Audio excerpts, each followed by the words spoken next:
It's not, there we go. Hi everybody, Wayne Doorband and Mark Shepard, who is dealing with a warm computer again. He's here. You can see the slide up, and we've all been talking sort of behind the scenes before we get started. Welcome to you all. And this is session 16 of the forest ecology course that Mark is so graciously teaching us and working and coaching us with.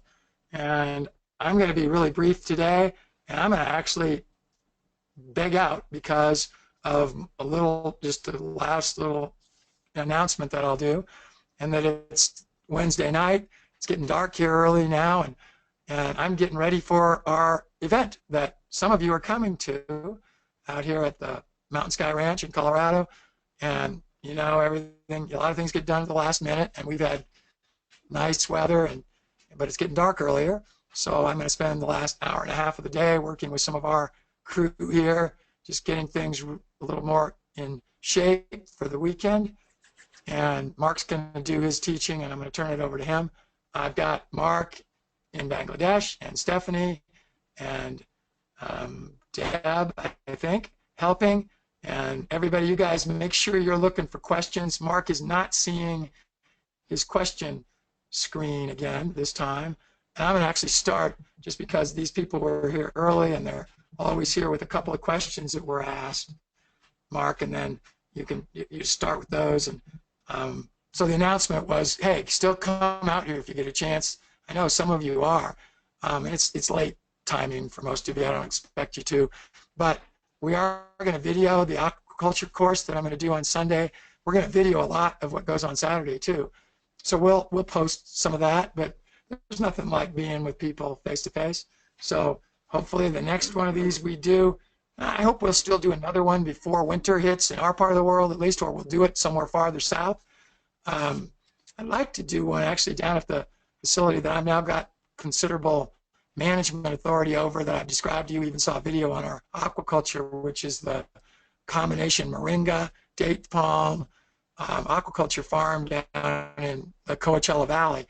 So about 30 minutes from Palm Springs. Easy place to get in and out of. There's lodging on site. We could probably have 15, 20 people or more that could stay right on the farm. Anyway, that might be something we think about for one of our next live gathering for everybody. But Mark, let me ask a couple questions that were asked by the crowd, and then just go from there. So the first one, so it was Karen saying that she liked what Elaine did, Dr. Ingham. She said, I got a chance to meet her at Permaculture Voices 2 in San Diego. Did we meet there, Karen? Because obviously Mark and I were both there. Mark was speaking. And then she also, she says, I got to meet Mark there, getting my question in early. On page 110, like you remember page 110, probably, Mark, but of your book, discuss wood that has been coppiced and burned as a biomass feedstock. Could you please define biomass feedstock? Sure. The term biomass is any kind of material that was living tissue at one point in time. A feedstock is something that you use to actually put into a process, and there's various different processes that you can use with biomass. You can extrude it with a screw and an impeller, much like a oil press. You can burn it. You can pyrolyze it, which is like a gasifier. So just a biomass feedstock is its simplest terms, firewood is biomass feedstock. You're using biomass to feed this combustion process, to heat your home, to heat your hot water, etc. So it's a fairly wide term that I've used. On our farm, we're using mostly for firewood. We also have a utility interconnect which allows us to send electricity back into the grid. We're going to be getting a gasifier one of these days. We don't have one yet, where we'll be gasifying hazelnut shells and coppice wood to create biochar, heat for the buildings, and electricity. And I'm just going to throw in quickly that biomass fuel feedstock can be great if managed properly. where Mark and I are working, and Mark's been and on a project in Africa, it's been what has become the devastation of a lot of the forested area, because they literally just cut down tens and thousands and hectares of acres, thousands and thousands, for creating charcoal, which would then be a biomass-related feedstock in a very non-restorative sort of way. So it's creating a huge problem. One more question, and then Mark, I'm going to just turn over. You get started. A little bit different track, but coming from one of our regulars. She says, and this is Ray, saying, I think I'm confused about, well, wait a minute, let me back up. No, it says that. I think I'm confused about GMO. Are plants only considered GMO if a virus is introduced? No. I mean, is that a simple question? It's fairly simple. GMO is genetically modified organism. That is a organism that has been, it's very genetics, it's nuclear genetics, or it's ribosomal, its DNA in the nucleus, or RNA in the ribosomes, have been changed by some sort of introduction of a gene from another genus or species of organism. There's different devices. There's a thing called a gene gun, where they take like a micronized sized piece of gold and they put some DNA on it. And like a tattoo gun, they shoot it into a cell and hope that it lands in the right spot. There's ways to introduce it with bacteria. There's ways to introduce it with viruses. It's just introducing genetic material from a different organism and a different genus and species all together into one. The classic example was like the frostband tomato, where they took genes from an arrowhead flounder, an Arctic and a polar North and South Pole flounder, that you can freeze these things solid for years and then thaw the ice and they're still alive. It took those genes and put them into a tomato so it wouldn't suffer frost damage. Or it was actually, that was a strawberry. The arrowhead flounder and a strawberry. So that's the kind of thing that genetically modified organisms are. If it's classical genetics, if you got pollen that pollinates one flower to another flower, that's not genetically modified organisms. However, if you have a genetically modified organism such as Roundup Ready canola, they put the genes, I think it was from a petunia, into canola, now to make it resistant to the herbicide Roundup.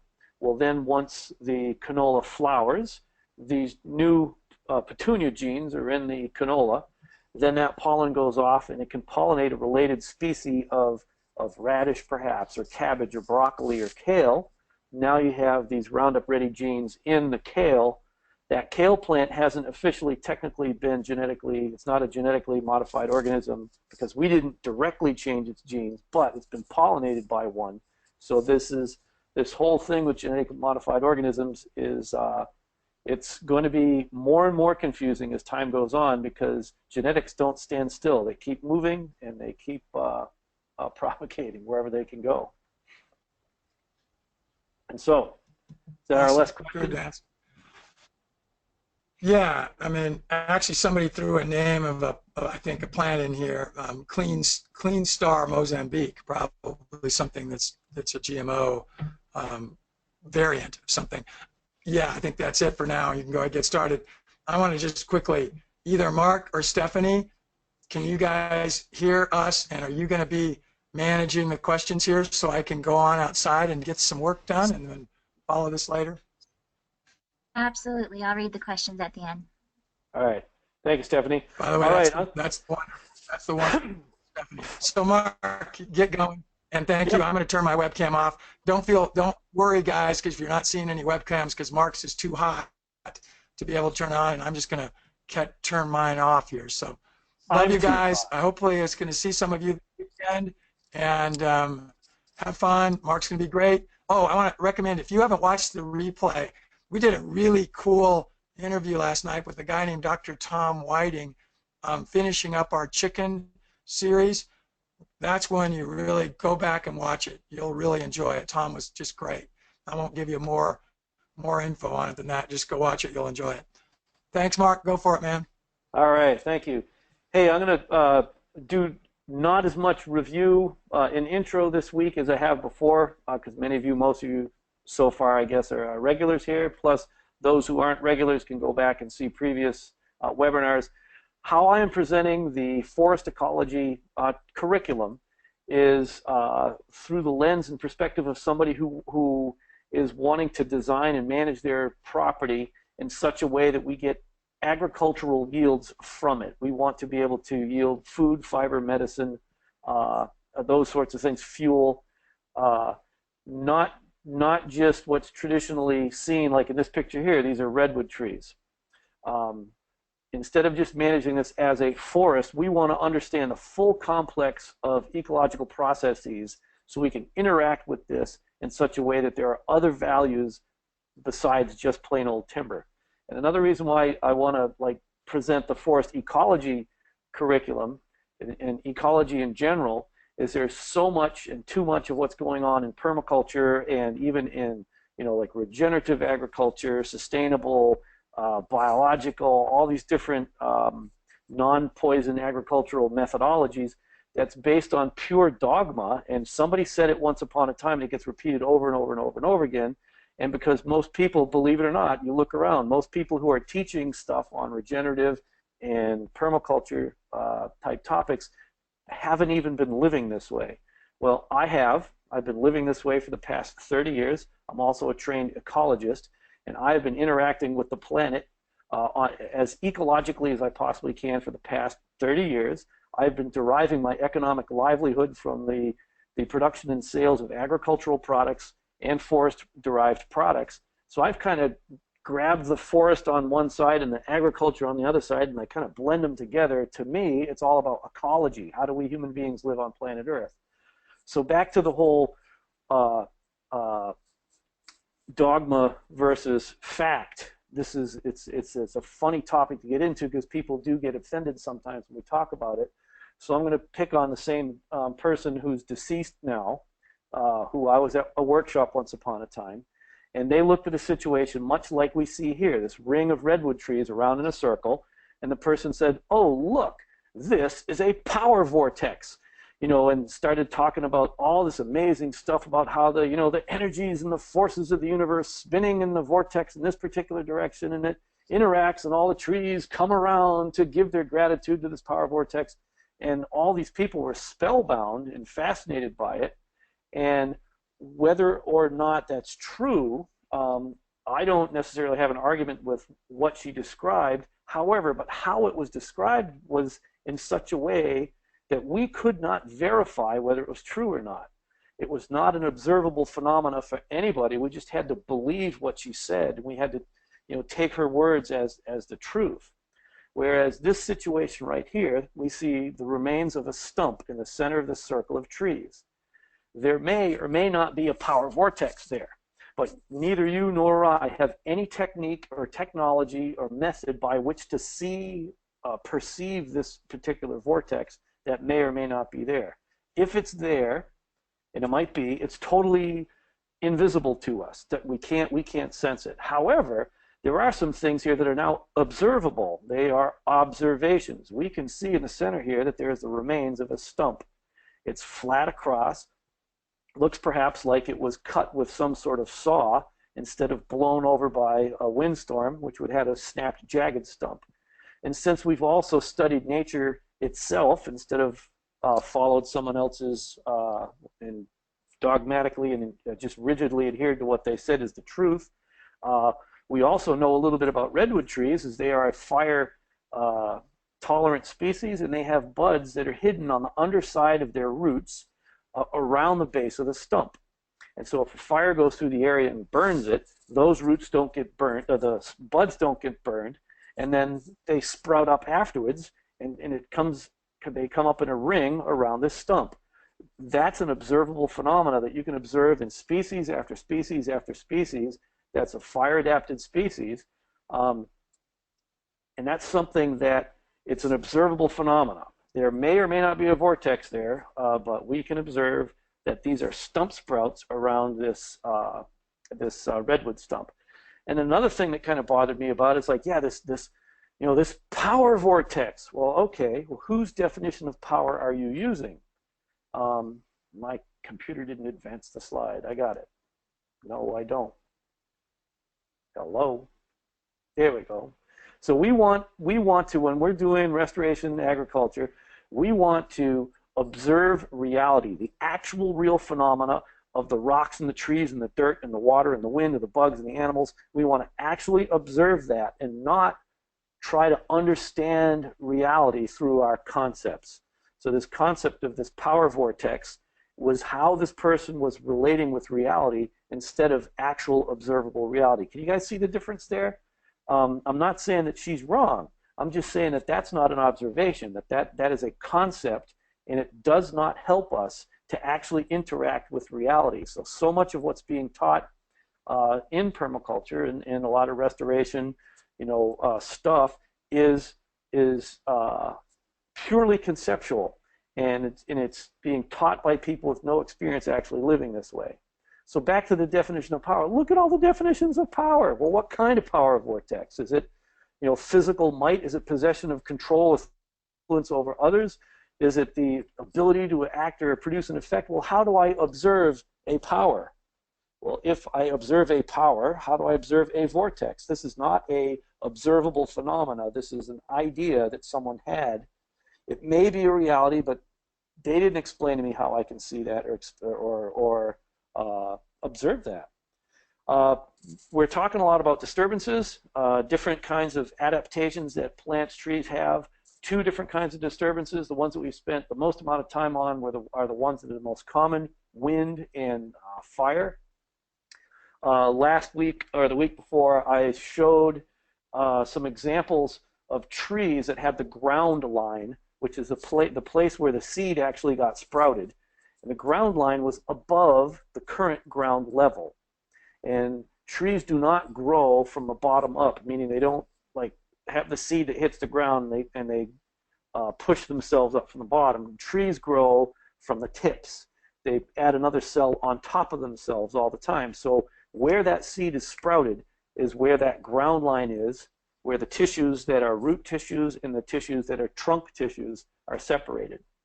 Sometimes when you see a ground line that's above ground, that means that the ground has settled, has eroded. It does not mean that the tree has grown up out of the soil. Sometimes when you see a ground line like this, we have a little tree that's sprouted on the stump of another tree. And it's quite common.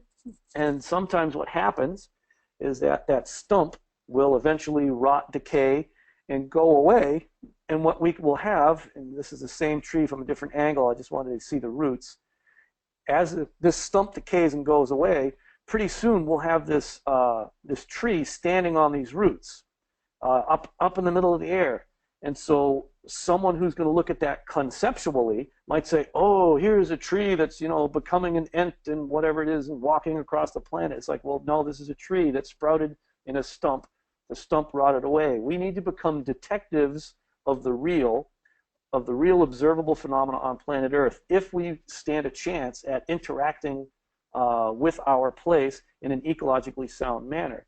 And in case you guys have been living under a rock lately, it's time that humanity wakes up and starts living in an ecological manner. It's time to stop destroying the resource bases upon which we depend and start interacting with them in a way that helps them to optimize their function and their growth, which will obviously help us. It's the earth care part of it.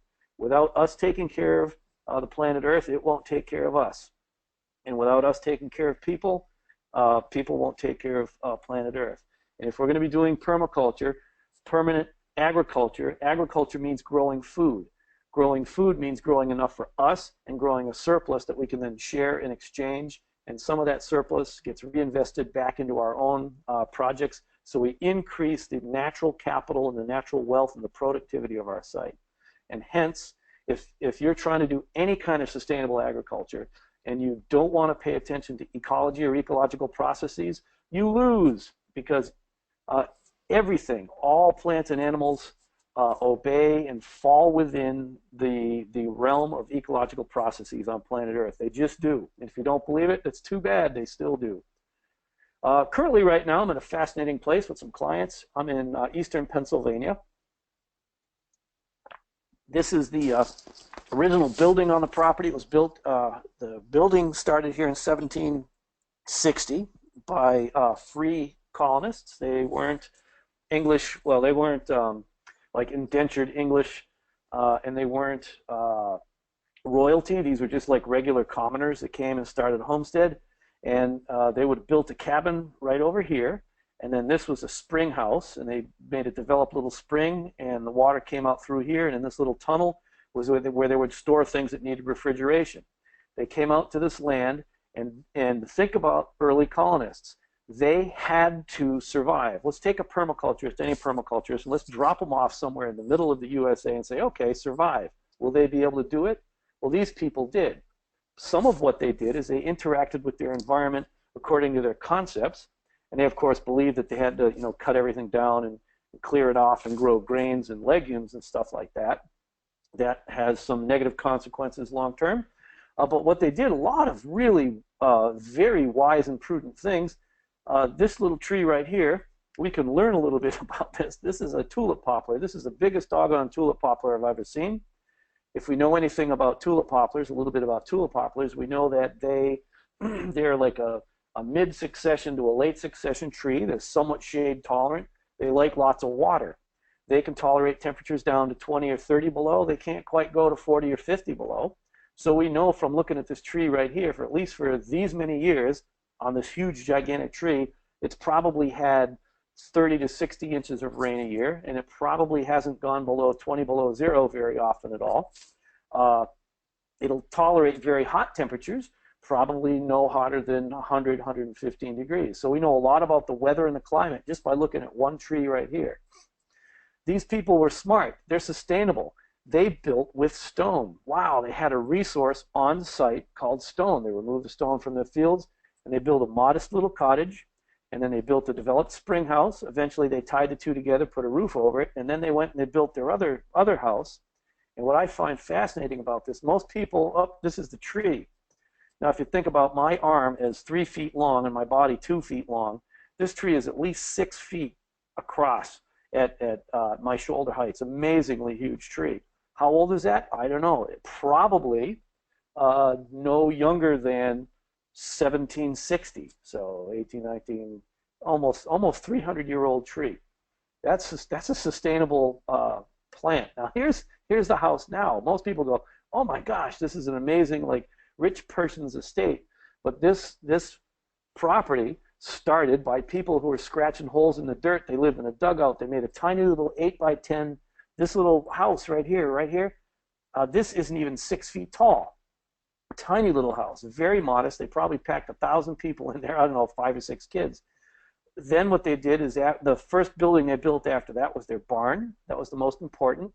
Then this house had been added on to, from what we can tell, because of different date stones that they have in here, it was added on to at least, let me get to it, and I'll see because I can count. It was 1, 2, 3, 4, 5 or 6 different times over the next 100 years, because you can tell by all the different building techniques that they use. Now think about the wisdom of that. Let's build something so that as our family grows, as our extended family grows, as our needs for processing or gathering materials together. Remember, this was heated all by wood. So the chimney, if we go back, we see this chimney right here is located right in the center of this big, it's 80 feet across, right across here. And this chimney is the center of the whole entire house. Open on this side for fireplace, that side for fireplace. Down, there is a cellar down here, root cellar over here, and in this cellar part here, it's a walk-in fireplace where you can hang your meats to smoke. Fireplace is upstairs. This is the central heat inside this building. A brilliant design, and it was built maybe almost over the course of 100 years. How many of people who are building today says, yeah, I'm going to build my house, I'm going to start small, and I'm going to build this house over the next 100 years, and we're going to build it in such a way that it's still going to be here 300 years from now. This house is designed to run without fossil fuels. It's designed to run without electricity, and it's lasted 300 years. That's brilliant, absolutely brilliant. This is some of the fields that we're working with. We're going to be converting this into a restoration ag type system. We're going to manage the water, then we're going to mimic the natural plant communities that are here. And we're also going to interact with the plant communities, the more wilder natural areas that are there. And the landowners already have. They've been through several of my different trainings. And part of what we've done here, this is jumping ahead a little bit, but I want to present ecology to you guys in such a way that we manage our land in such a way that we're not doing harm to it, that we're actually doing a benefit to ourselves, wildlife, and we're going to be producing a surplus of food, fuel, medicine, fiber, taking carbon out of the atmosphere, purifying water, all that baloney. So what they did here is this was all seriously overgrown, actually undergrown brush. There was taller trees all around that had been undergrown with shade-tolerant shrubs. So they began by the process of going around the edges and just clearing out the edges. So now what they have in here is they have more sunlight can be penetrate down through here. Grasses grow. They've top-seeded with certain pasture grasses. Just by doing this little perimeter around the farm, they gained about an additional 5 acres of grazing land. Well, in this place, land doesn't sell for $3,000 an acre or $5,000 an acre or $10,000 an acre. Land in this part of the country, only a couple hours from Washington, D.C., sells for approximately, yes, hold your breath, $50,000 an acre. So by clearing out a little brush, they now have an additional, what's 50 times 5? That's $250,000 worth of functional grazing land here. Whereas over here, zero value at all for grazing purposes. This looks prettier, and if you're going to sell this for development, that's far more of a value increase than this is, clearing it all out and taking everything away. So this is an example of how do we adapt ourselves to the ecological realities. How do we disturb this site so ecologically it still stays functional and we get some of our own values accomplished at the same time. All right, so we were talking about fire adaptations. I'll blow through some of this pretty quick because we've already covered this. Thick fire-resistant bark. Trees with thick fire-resistant bark are fire adapted. The fire goes through, it can burn all kinds of stuff on the ground, but it won't necessarily kill the tree. Some of those couple the fire-resistant bark with these epicormic sprouts. Epicormic is just right underneath the cork layer, the bark layer, and so these sprouts can come back up, and even if the top is torched off in a crown fire, those sprouts can now take over and form a new top of a tree. Some of these buried buds, many of us have gotten nursery stock and we've seen this little crook in the bottom. Well, there's these buds hidden underneath. This is a lot like that redwood tree that has got these carefully hidden buds that if a surface fire goes by and burns that, this top might get burned completely off, but there's dormant buds under here that sprout back up just like this, protected by that basal crook. The grass stage, longleaf pine in the southeast and south is a classic example. It spends several years, sometimes up to 10 years in this little grass stage right here. The needles are so flammable that any kind of surface fire comes through, it just burns off so quick. The fuel's gone, the fire moves on. It's not enough time to be severe enough to damage this tree. And the taproot, the nice cool taproot, helps to keep the stem cool, and it recovers nicely after the fire. Deep rooting, I just talked about that previously. If this gets too hot up here, we get a nice deep root that's cool. This root, deep root at 50 degrees in the soil, is going to help keep the tree itself cool. If you go stand next to a hickory tree is a very deep taproot like this, and you put your hand on the bark, the temperature of that bark is going to be dramatically cooler than the outside temperature, simply because this root is like a thermal mass, and all that heat is conducted, or all the cool, whatever, is conducted through this, through the trunk, and it helps to keep all of this cool to suffer less fire damage. Rapid juvenile growth. This is a longleaf pine once again. Once that grass stage is over with and that taproot is developed enough, it takes off like crazy. Fire-resistant live foliage. Some of it you can burn it and it barely singes on the edges. Some of them have different chemicals inside. Some of them have waxes that will burn off and protect the leaves. Other ones exude moisture, so almost like their own sprinkler system. So fire-resistant live foliage will protect it. Others have this habit that as they grow up, branches in the shade, die and then drop to the ground. So now there's no ladder fuels that will cause a surface fire to climb up. Others have rapid foliage decomposition so that these leaves fall on the ground and don't provide a fuel source also for any fires coming through here. The grasses come through, and then any kind of surface fire will peter out as it hits this almost bare soil underneath. Some of the rapid recovery strategies, they have rhizomes under the soil, root collar sprouts, crown sprouts, burls, dormant buds, root suckers. All these are strategies to recover after a fire. Of course, after like a blowdown with winds, they'll also sprout back that way. But without those strategies, they would not recover from fire.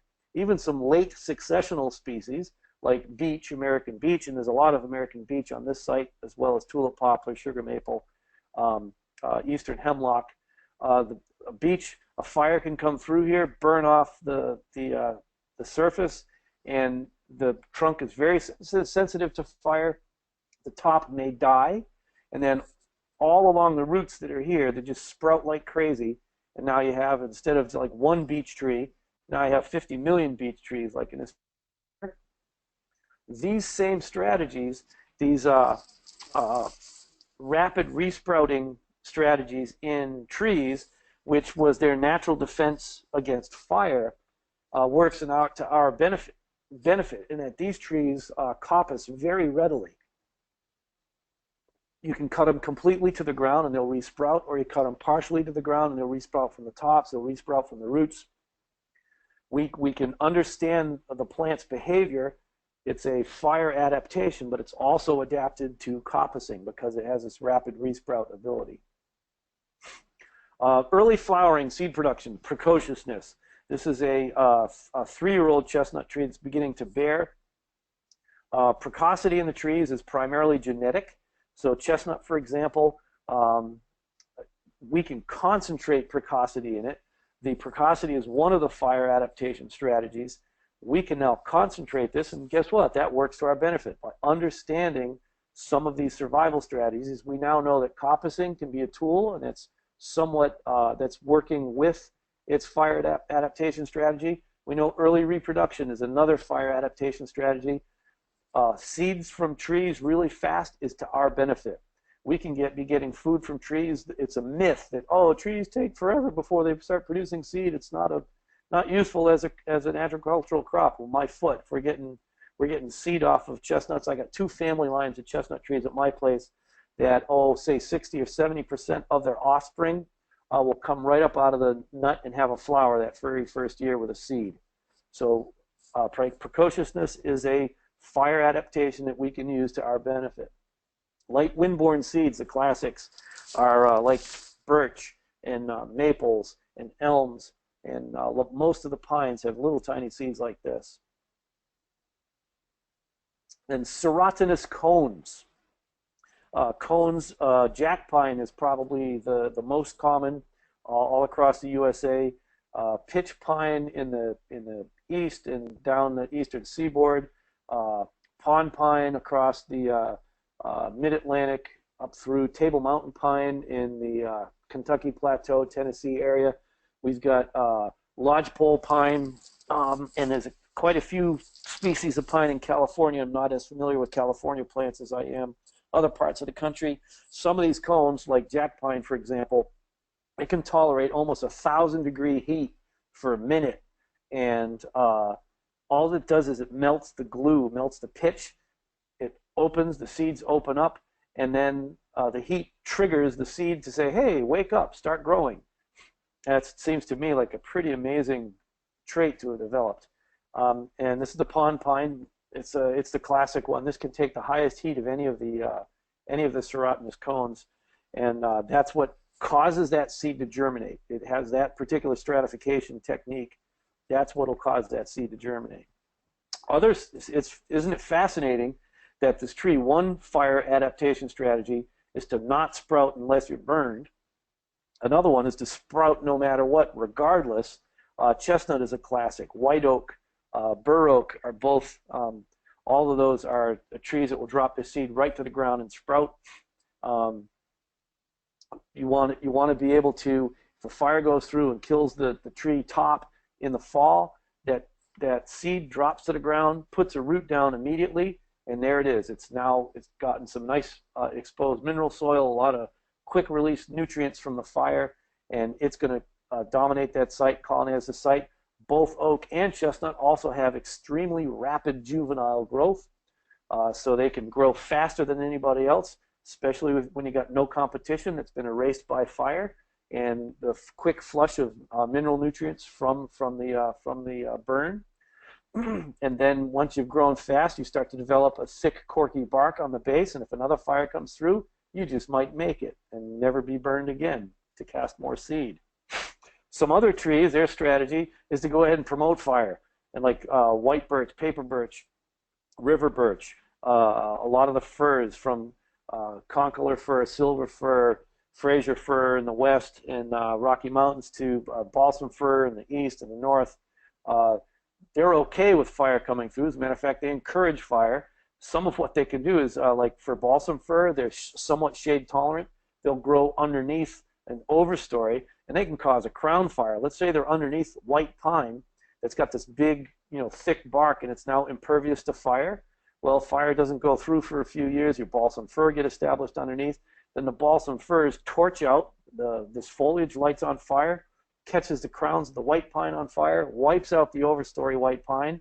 The balsam fir has very light seed that scatters and blows all over the place. Now that the balsam fir can colonize and dominate the site for a while.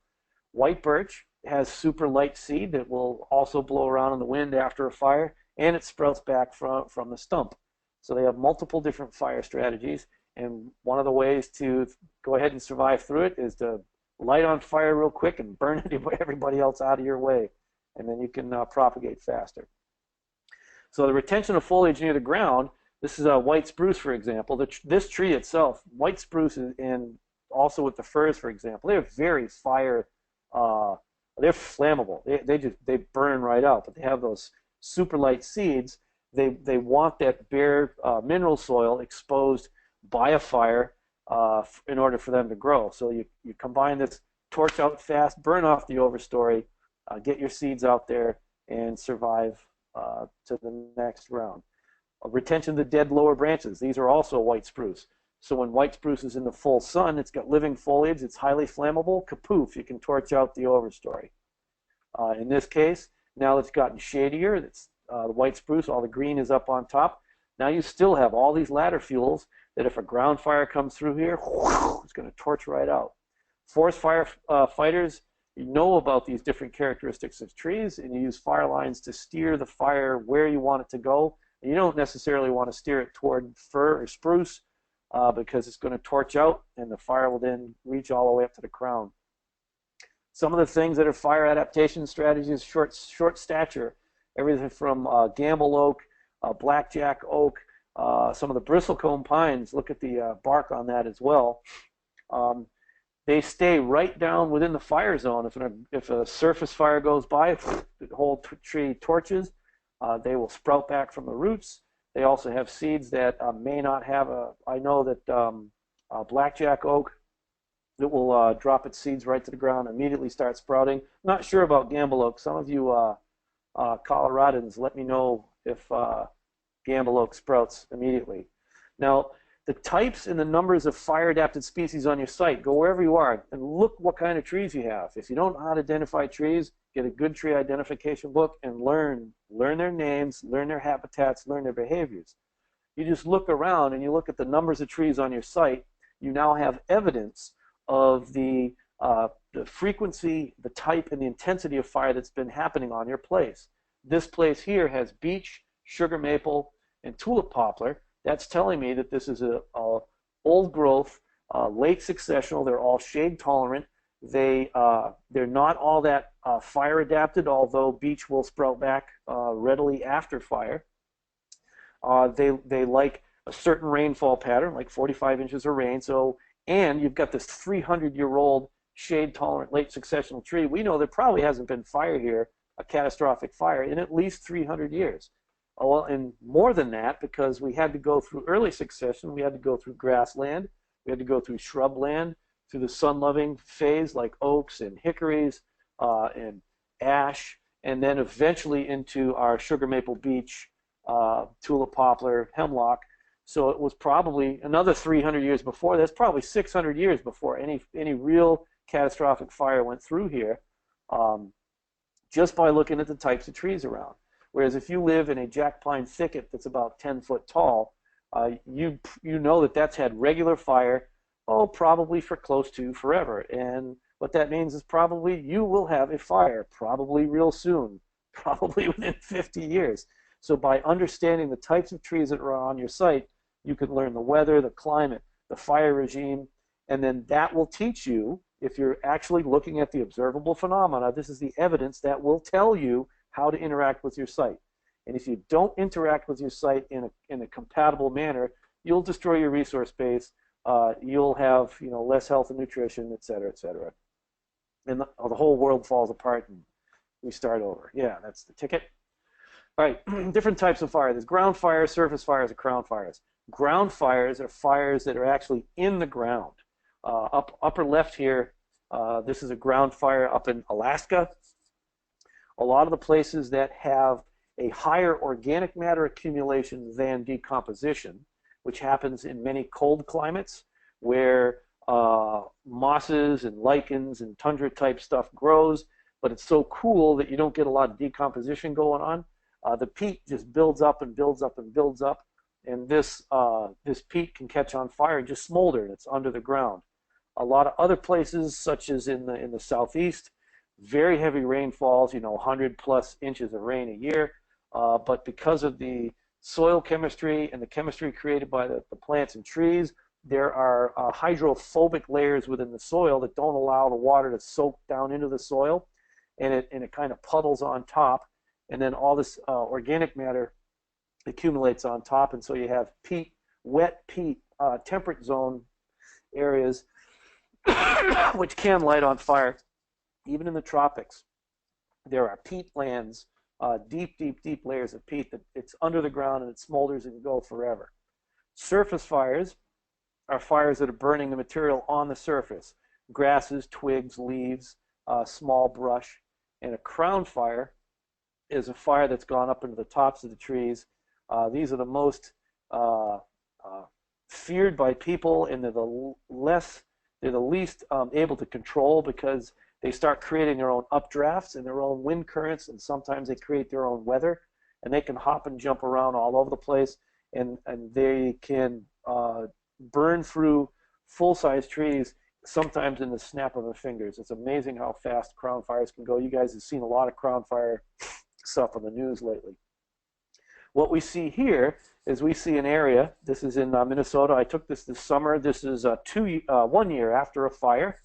How do I know it's 1 year after a fire? I know it's 1 year after a fire because this tree was green last year.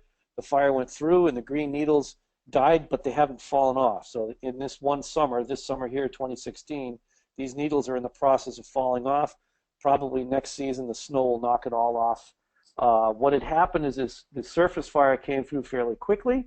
It didn't consume a lot of these sticks. Some of these sticks may have fallen over, of course. You see some evidence of burning here.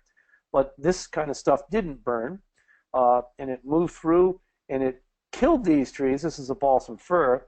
Balsam fir is very tender bark, and it has blisters full of pitch that will catch on fire. But it didn't have enough.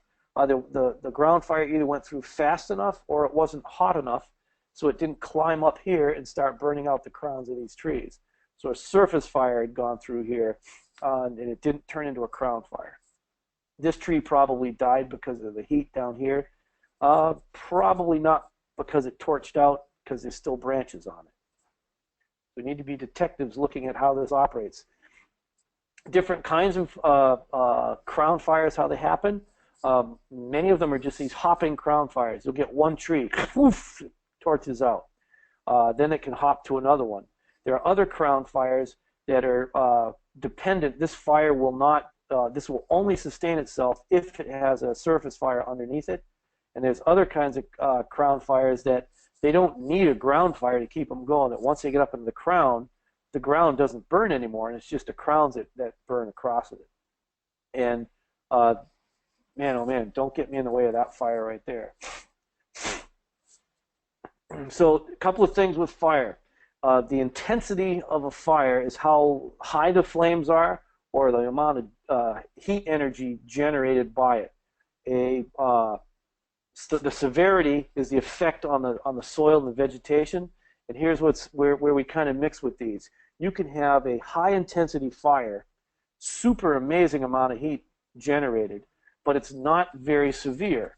And the case, an example right here is you can have a super intense fire, crown fire, but it's independent from the ground. And so, yeah, these trees die, but there's not a lot of effect on the surface vegetation. It could still be alive underneath and it grows just fine. So this would be intense but not severe. Or you can have a low intensity fire that's just a gentle little surface fire or a ground fire, but it sits there and it smolders and it smolders and it smolders and it smolders, and it has a tremendous effect on the soil and the vegetation. So the intensity and the severity of the fires are part of our whole fire regime. Now what we want to do as restoration agriculturists, we're going to be working with trees. Whether we're in the middle of a grassland and have very few trees, or we're moving into forest land and have a lot of trees, how do we mimic the beneficial effects of fire, or any disturbance for that matter, while minimizing the negative effects? And that's what it's all about, is how do we imitate natural processes to accomplish our objectives and to not interfere with the health and vitality of that natural ecosystem. As a matter of fact, we can actually help it to be more biologically productive of food, fuels, medicines, fibers, wildlife, water, etc. So back to this fire previously, we of course know that ground and surface fires typically affect only the understory and fire susceptible trees. We look at this picture here. This land has been managed. It's been managed by fire. How can we manage our land to get these effects? What if we want these overstory trees to produce? And what if we want some kind of understory that looks like this, maybe to feed livestock, or maybe this is some kind of berry producing crop or whatever? Let's take this one right here. If we were to look at this as a forester, foresters would look at this red pine. Red pine is a very fire tolerant tree, big rugged plate for bark. And then they would look at this understory of balsam fir, and they say, well, we need to go in here and do timber stand improvement. We need to go in and remove the balsam understory, and at least in southwest Wisconsin, it was about $180 an acre to do timber stand improvement the last I talked to one of my forester buddies. So they would look at this as an expense. There is a lot of forest management that's not occurring because it is an expense how it is done. Well, what if we don't want to have red pine, because these red pines aren't quite big enough for any kind of use. It's a little bit too small for pulpwood, and they're not big enough for saw logs, definitely not big enough for saw logs. Matter of fact, even if they were big enough for pulpwood, there may not be enough of them to make it worthwhile. I had some timberland thinned. It was an overstory removal. This is the overstory. It was an overstory removal in order to release the understory. It was different species in this, and we got $14 per truckload. This is the big logging trucks, per truckload of logs destined for toilet paper. $14 for about 100 trees. That's 14 cents a tree. So the economic value of this, net economic value returned to the landowner, is about 14 cents. So do you really want to go spend $180 an acre to get rid of the understory so you can grow faster trees and get 14 cents a tree later on? In many cases, it makes no economic sense. How do we get good management going on? This is a risk, right? This is a serious fire risk. Somebody whips a cigarette out here, these trees are going to torch out, and you're going to lose both overstory and understory, and you start over, you're not even going to get your $14.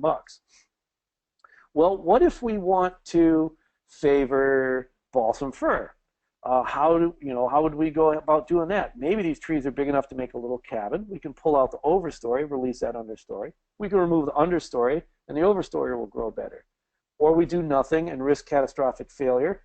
all trees grow slower, both the understory and the overstory. Then they start to compete with one another, and you'll start to lose trees to rot and decay. What are some of our other goals? What other goals might we want to accomplish? What could we accomplish on this site?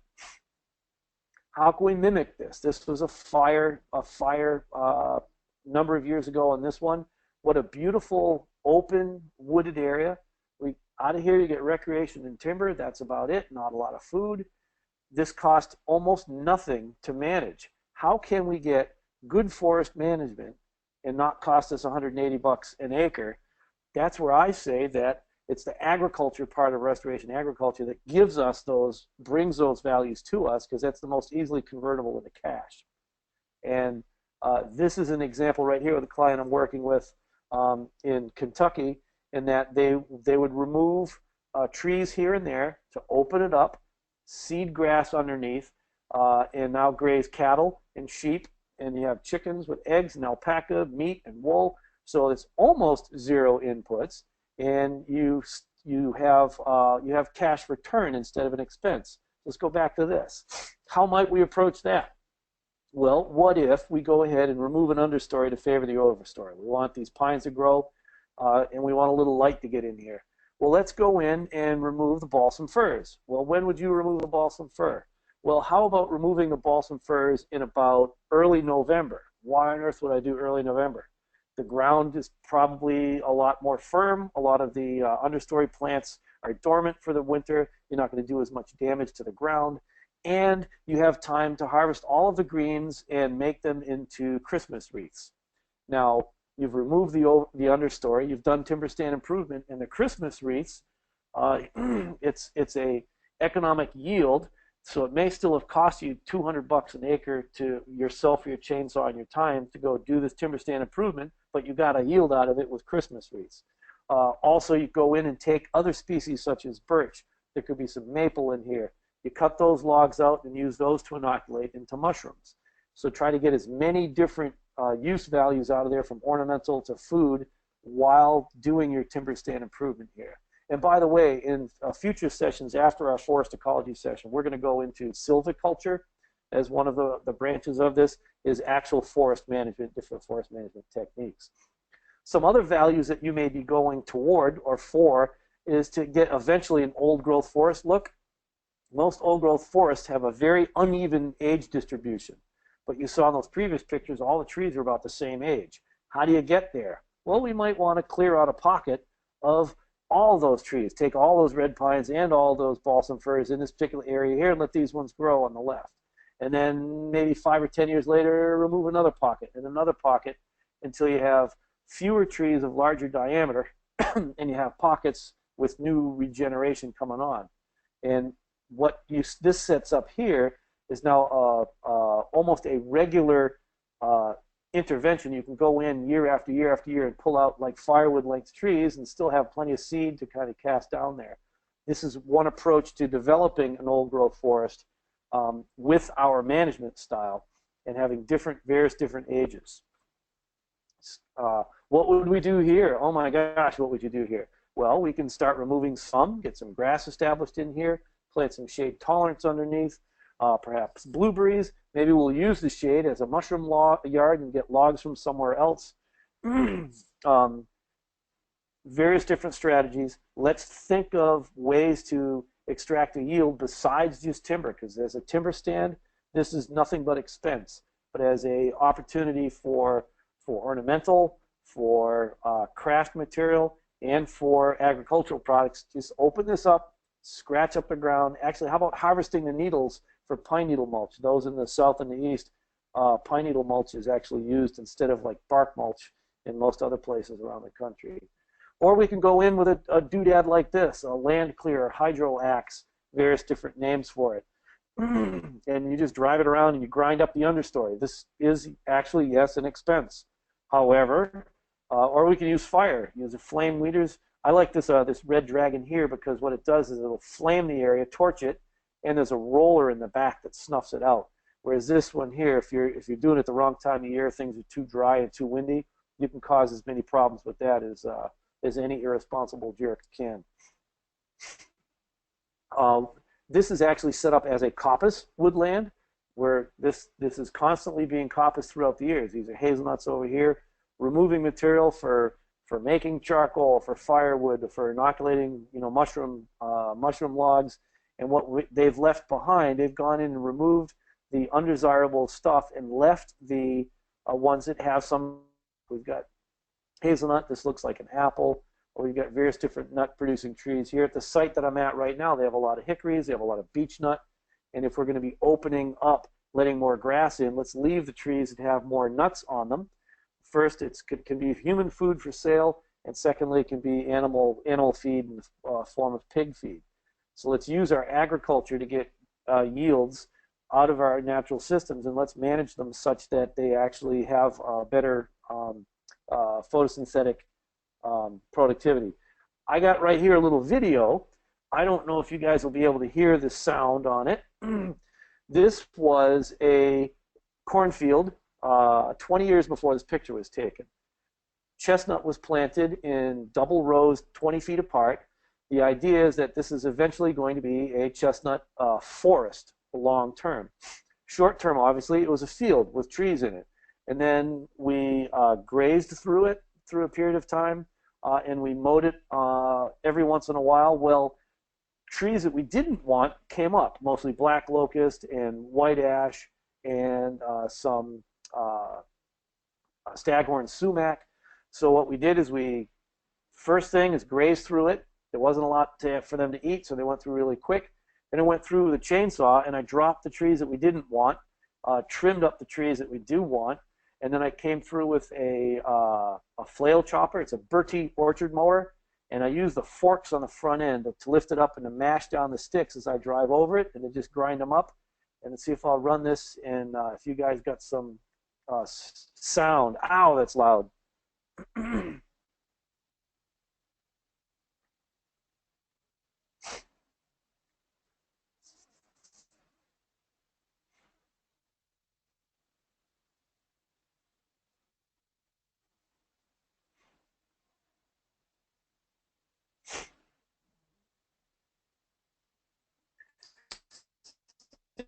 Just look at what it looks like now.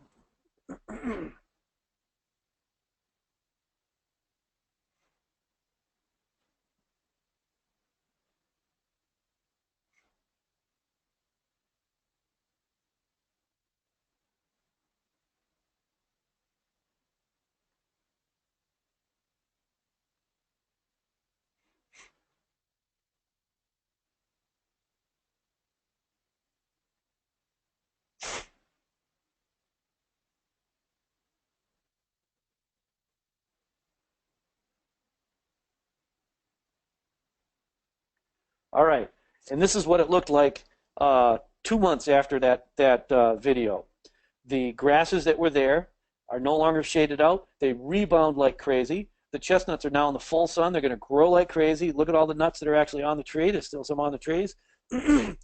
We've gone into here. We've done a very low maintenance. Whenever we've entered this site, we have extracted some sort of income. We've grazed it for income. We have cut those trees down for firewood, for mushroom logs, and then afterwards we graze it again twice more this summer. Now look what we've got. Maybe a few years down the road we're going to end up with something like this.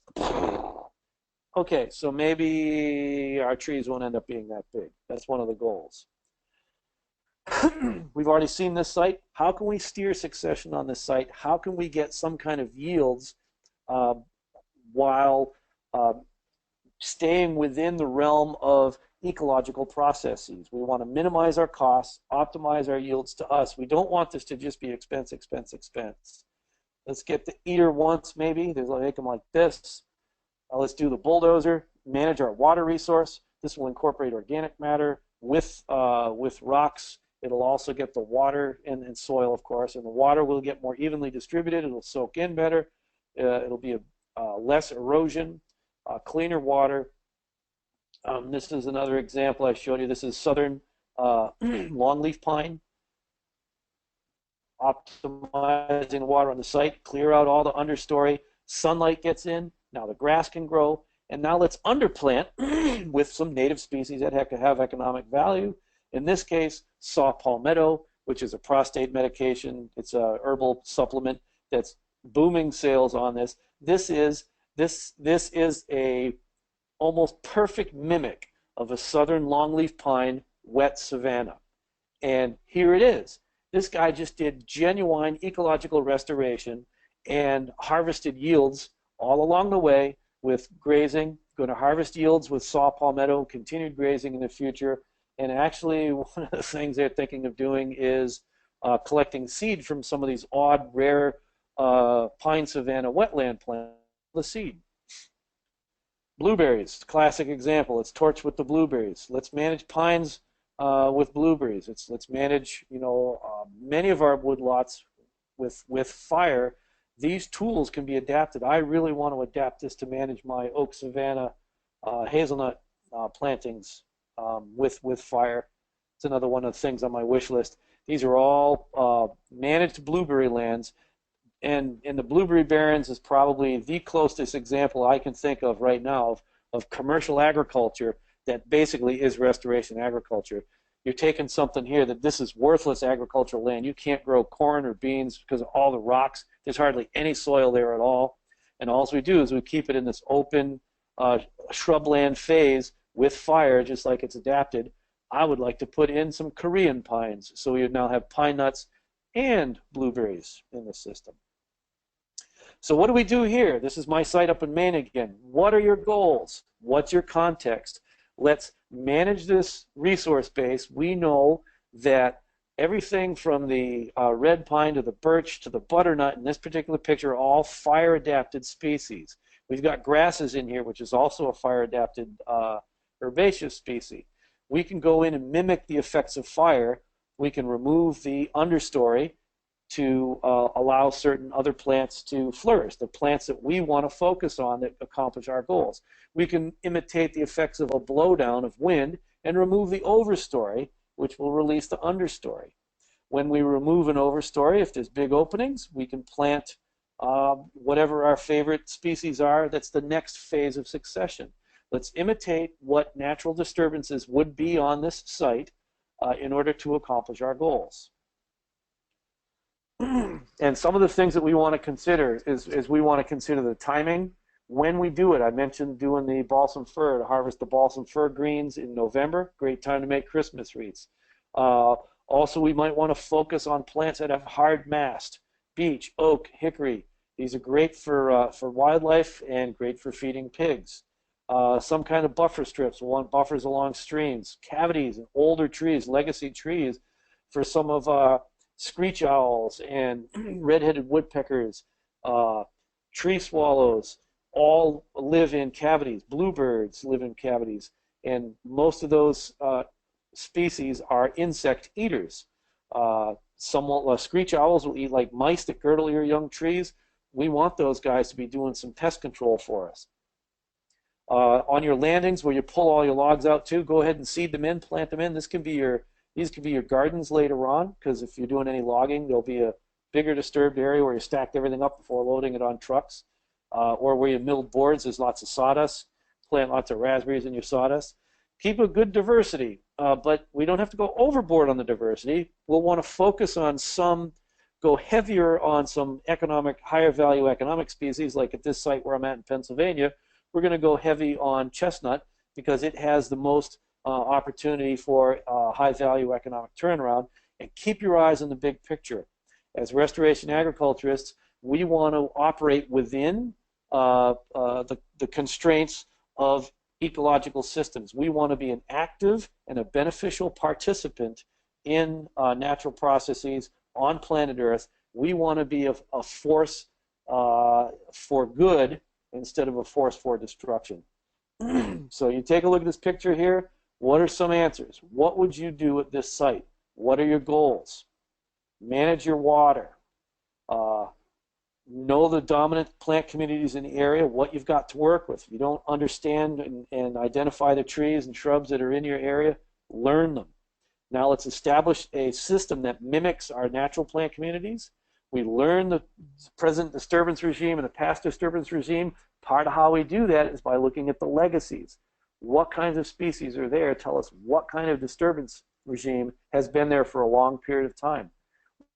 These are there whether they're shade tolerance. If they're shade tolerance like the tulip poplar, maple, and beech that are here, this has been a closed canopy, shady forest with no fire, very few blowdowns for 300 years. That's a radically different disturbance regime than northern Minnesota, where there's 12-foot tall jack pine that burns every 5 years. Imitate the disturbance regime of that area while you're harvesting yields. Use your animals and use crops as the economic management tools in your system. That's it for the evening. Thank you very much. And I actually can see the questions now. Somebody wishes I had a bigger pointer. I'll figure that out for next time. Thank you. Chemical smells from neighbors and pesticide spray. I was thinking cold hardy bamboo, northwestern PA. If you're gonna be in northwestern PA and you're gonna plant cold hardy bamboo, I'd like to ask you a question first. Where is a cold hardy bamboo a native to? The answer is like Southeast Asia, China, Northern China, Manchuria. It is not a native here. And also would like to ask you to drive Interstate 95 down the Atlantic coast, and you see what cold hardy bamboo does. Cold hardy bamboo is not native to this area. It doesn't really have any native pests. It doesn't have any diseases that really affect it. And it takes over like crazy because our continent hasn't quite equalized with it yet. Or we can go block that using something really fast growing that's native to our area, that's adapted to this system, won't cause any problems with the neighbors. We can use eastern cottonwood. We can use various different poplars. We can use willows, super fast growing willows, all kinds of different kinds of willows that we can use. Then use those in combination. Those are the fast growing. Your willows will be fast with dense foliage.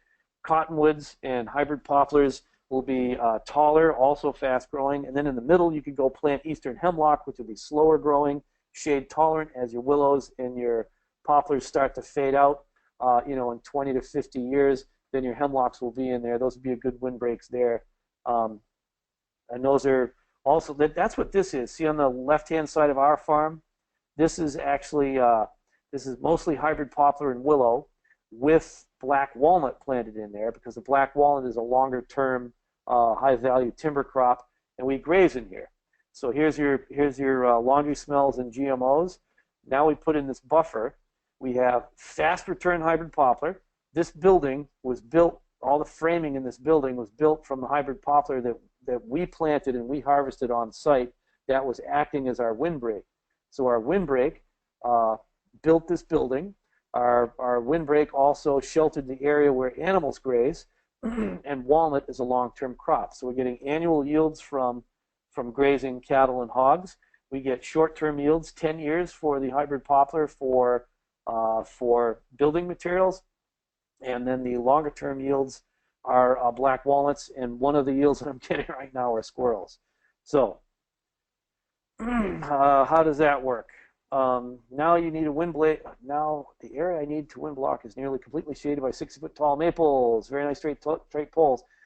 There you go for if you got 60-foot tall maples, what comes up underneath that in nature would be your eastern hemlocks.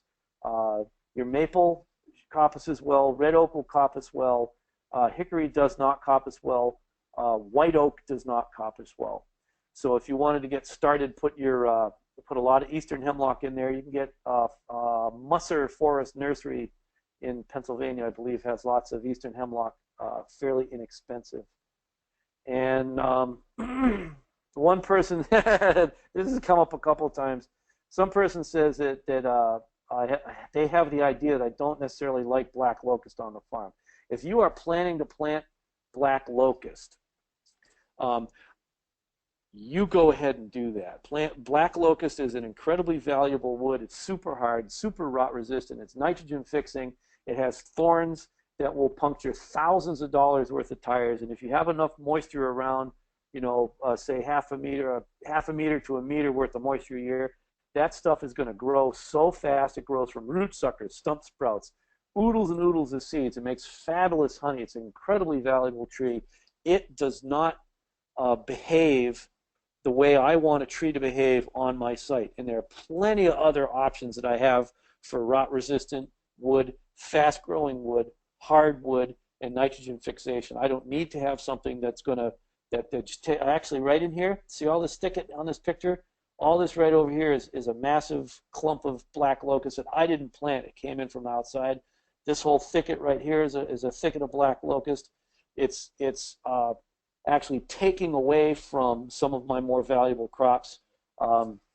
There's also right over here, this clump, that's all black locust, and it's behind my control panel. All this right here is black locust. This is in my asparagus patch. This black locust is taking over my asparagus. That's not helpful for me. I have to cash flow, and my asparagus is part of it. So I love black locust, but not where I don't want it. And so it's got to go when it's in my way. So if you plant black locust, you planted black locust. Let's see. And I actually am at a client's doing a consultation, and so I'll do a couple more of these questions. Here's the how did I'm going to skip over Lisa Geary's question for a second. How did I handle starting with no money and planting such an incredible diversity of trees?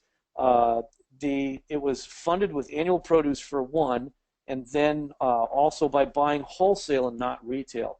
You try to buy apple trees, for example, you get $15 for an apple tree out of a retail catalog, or you go to the wholesaler, you can get them for like $5 a piece, but you have to buy 1,000 of them. Well, okay, so buy 1,000 of them, plant 500 and sell the other 500. Get your nursery licenses to sell another 500. We actually will be having some more educational seminars and opportunities. We are setting up nurseries in collaboration with people like you, Sam, and want to work with you doing tree breeding nurseries and sales nurseries so we all can do this and have our trees planted. All of the trees that you see on this farm were either planted free of charge or at a profit. And then one question, which was, I'll take this as the last question. Deep root have a cooling effect on a tree at a fire. Will the depth of the tree's root also have an effect on the temperature of the bark in the winter? That's actually really interesting. You're exactly right. With different trees have different trunk temperatures. And what's another thing is I want to have a light meter because different shade, it's the same light intensity of shade, say a 50% shade. This shade under a hickory is cooler than shade under a maple, which is different than a shade under an oak, which is different than shade under an ash. And I wonder what that's coming from. I do know that reflected light off of bark, such as birch leaves, can be helpful around a house to reflect more light, or birch bark, excuse me, into a house in the wintertime for more solar gain. So we can use the different colors of trees for that. I also know that with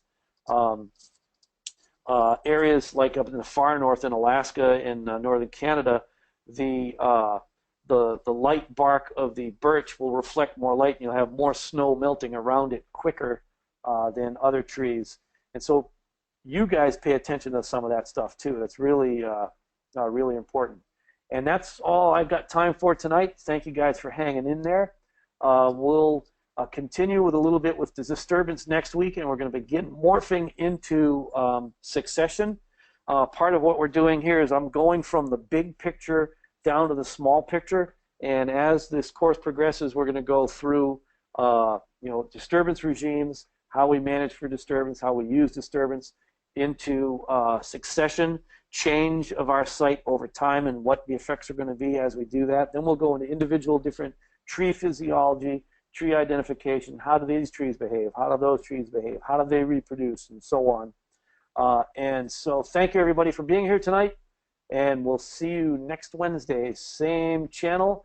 I think at that time I will be in Appomattox, Virginia. All right, have a good night everybody.